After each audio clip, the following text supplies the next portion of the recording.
mathmath.com. Let's start with question number 3 and third part of exercise number 5.1. The statement of this question is, actually we have to factorize this question. So इसके अंदर जो given है ये है x plus y whole square minus 14z into x plus y plus 49z square.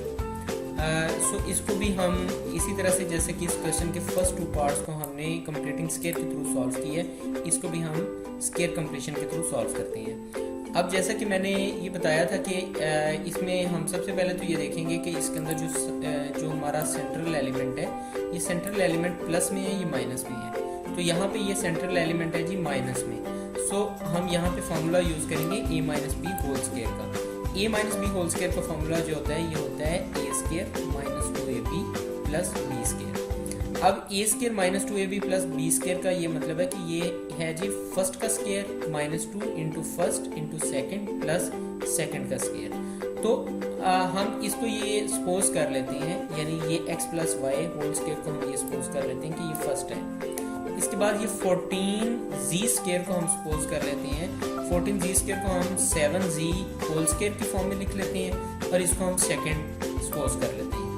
और यहाँ पे ये जो देखें ये आ गया a का स्केयर यानी फर्स्ट का स्केयर प्लस b का स्केयर यानी सेकंड का square minus 2ab minus 2 into a है हमारा यानी फर्स्ट है हमारा x प्लस वाई 2a और b है हमारा 7z। सो ये हमारे पास 7z आ गया।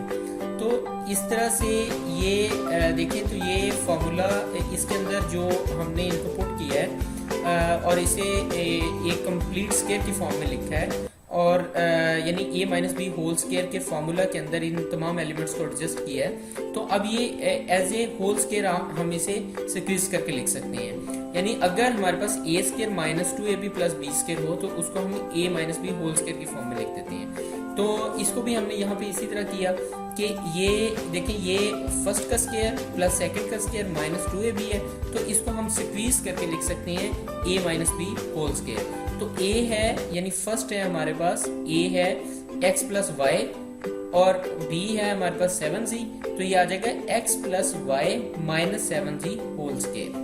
ये इस फॉर्म में आ गया। अब क्योंकि ये होल स्केयर है तो होल स्केयर को हम यहाँ पे लिख सकते हैं, यानी ये जो होल स्केयर है देखिए ये अगर x स्केयर हो तो इसको हम x मल्टीप्लाइड बाई x लिख सकते हैं। तो यानी स्केयर का ये मतलब है कि वही चीज उतने टाइम्स मल्टीप्लाई 2 टाइम्स मल्टीप्लाई हो जाएगी। तो यहाँ पे भी इस स्केयर का ये मतलब होगा कि ये x plus Y minus 7z multiplied by x plus Y minus 7z, ये इसको हम ये यानी 2 टाइम्स मल्टीप्लाई हो जाएगा। और इस तरह से हमने इस क्वेश्चन को भी इस क्वेश्चन के इस पार्ट को हमने फैक्टराइज कर दिया है। अगर आपको इसमें कोई कन्फ्यूजन है या आप कोई डिफिकल्टी फेस कर रहे हैं इसको सॉल्व कर समझने में, तो आप हमसे कॉन्टेक्ट करें। हमारा यूट्यूब का चैनल अवेलेबल है, आप उसे सब्सक्राइब करें ताकि हमारे लेटेस्ट वीडियोज़ और अपडेट्स आपको मिलती रहें। Thanks for watching मैथमेथ।